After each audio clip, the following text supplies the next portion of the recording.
This is the mistake that you shouldn't do in life.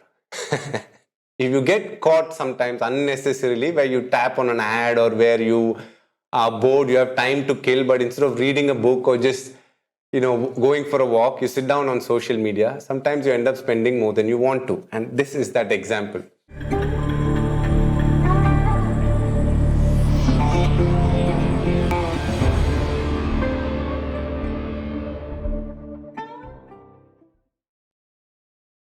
Hey guys, this is Dinesh Karthik here. Welcome to my house, and I have a crazy obsession with watches. Come, let's have a look at it.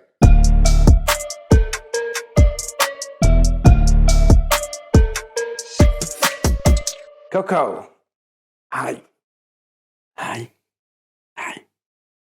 The first watch that I was actually exposed to was when my dad received a Rado watch. His office had a function and they felicitated him, and that's where I saw the first branded watch, Rado. That was my first entry into a fancy watch. And then I started playing cricket slightly when I was 8 years old, so 3 years after that. And I saw one day one cricketer who walked in and was practicing with a G-Shock watch. And I told my mom that I want to get a watch, and she took me to, we had a Parsons complex just around the corner from our house. So we went there. There were a few options in colors, not like today, but still there were a few options. It was a digital watch, and that was the first watch I bought. There are a few watches I've chosen. Let's start with this. This is a very interesting story. It is not a brand. It's by no means anything fancy. This one, I must say, I bought it because I liked the mechanics behind it. Just the way the numbers rotated. I just liked how it was, how they dealt with the watch. Very simple, very nice. Nice strap, just a plain basic brown, but I liked the mechanics behind it, and that's why I went for this watch. For me, any watch that I buy, when I wear it on my wrist, I should feel it, and that's when I go for it. And every watch of mine belongs definitely something that I've got mainly because that is a big criteria for me. It should give me that feel that I'm looking for, and every watch that I have definitely has that.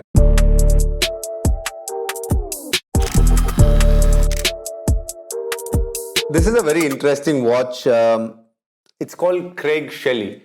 When I was part of the Gujarat Lions team in 2016, 2017, Craig Shelly was an American Indian actually, and he owned this brand. So he invited all of us and presented each one of us with the watch. And it's a nice, simple piece.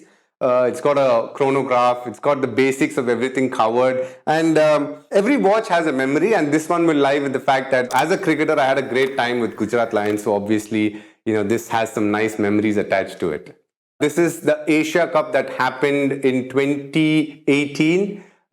We beat Afghanistan in the final. That's right, Afghanistan. We had beaten Pakistan twice in the tournament before. They couldn't qualify to the final. So it was an India versus Afghanistan final. And it was a really close match. And we ended up winning it. And this was the watch we got. A nice tag. I think they went for a very simple choice. But I really like it because it's simple. But it's a very elegant piece. And this is something I always wear when I want to feel good or when I want to remember my times playing with Team India. This watch always brings me back that memory, the tag that I have.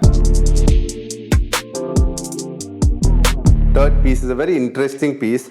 It's not easily available in India, but it's something that I bought a few years ago. It's called Gerald Charles. So Gerald Genta was a watchmaker. He was a visionary actually. So over a period of time, he is known for his clever outlook towards watches. He changed how watches should be perceived. He was path breaking at that point of time. I think that was the right way to put it. Then obviously he passed away, and then his son took over the legacy and started a brand called Gerald Charles. And this is their first watch that they introduced. So I wanted to buy because I'm a big fan of Gerald Genta and I've seen a lot of his work. So be involved with a brand that is very unique in watchmaking, and also the fact that it has a lot of history and aesthetically also one of the most good-looking watches over a period of time. They've collaborated with the best in the business. So I'm really proud to own this piece. And also the fact that it is green, but it's still not a very loud green. It's a very subtle, it's a very nice, very classy green, and hence I really like this watch. So some of these watches you have to wait in line. I'm planning in the next 2-3 years if I can lay my hands on a Patek, but to get a Patek is not easy. So you have to obviously be one of, part of the family, as they call it, the Patek family. So you have to register, you have to have bought a couple of watches before that and then slowly put your name in. And over a period of time, you have to wait. Sometimes it's 5 years, sometimes 7 years, if you want to get it at retail. You want to obviously pay a premium, which is a bomb, which is generally something that I refrain from doing. So if you have to wait the time, bide the time, and then your name will come at some point of time, and then you get lucky and you get a piece. I have bought a watch as an investment. And it obviously went up in price to a point, and then I felt it plateaued for a bit, so I gave that away and got another watch. So yeah, that is something that I have done once. It's a good experience actually doing it. It's a bit like anything else that you do in terms of investment. It grows over a period of time. To pick the right kind of watch to do that is very, very important, and I got lucky with that. And it shot up in price a little bit, and I gave it away and got the other watch that I wanted.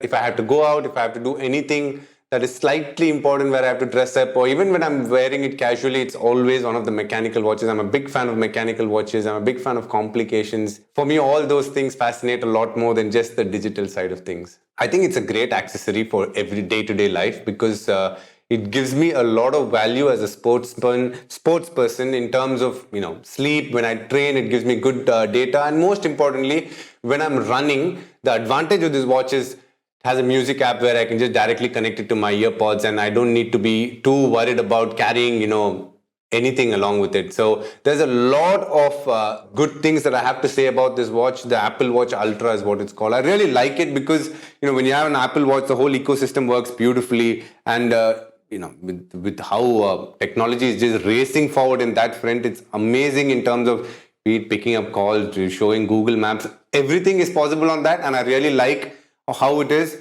But if you ask me, would you want an Apple Watch Ultra or mechanical, I'll always say mechanical because I think that is where I'm rooted in. If you're an avid watch collector or want to become one, start with the classics. There is no harm in starting with the Tag, Breitling, Omega, one of those, and then slowly but steadily moving on to bigger and better brands. But start with classics. Don't go for something that is fancy looking or a loud watch with a fancy strap and a fancy dial, because then you can't wear it for all occasions. Try and buy a watch which is very classy that you can wear on formal clothes and informal clothes. So that way you'll do justice to the watch, where you can wear it consistently over a period of time and you enjoy the watch as well. A watch is a statement in itself. It's very important that it's part of your personality. It is not everything though. It shouldn't be the be all and end all when you're standing alone by yourself. It should be a part of your personality, and that's when it adds value. The best of watch collectors always are very wary of that and use it as a statement, but it's a very soft, subtle statement. It's nothing loud and out there.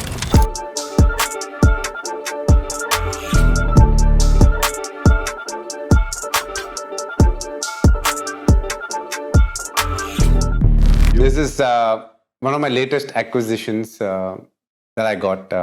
It's a Panerai radio mirror that I had got, and it's a nice one. Panerai is a new brand, just growing. It's something that I picked up a year ago, so it's a lovely watch. Again, one of those health tracker cum smartwatch. It's Garmin. I used it for a long time before I got the Apple Watch Ultra. It was very purposeful. It helped me a lot in training. They've got a terrific GPS in the watch, so it's a really nice watch. These are the ones that I have very hazy memories about. I guess I have a feeling that's an Omega that I had. I had it for some time. I had bought it in America when I had gone. It's a lovely watch. It's a nice brand, actually. I always liked the fact that George Clooney was a brand ambassador, and very classy watch. And I had it for a long time. I passed it on to my brother. Thank you so much, first of all, for inviting me to speak on an obsession that I have, which is watches, which is something that I've had for the last couple of decades now. The watches also tend to follow you, and it keeps growing in stature and keeps growing with its presence. And most importantly, it always has a memory for you.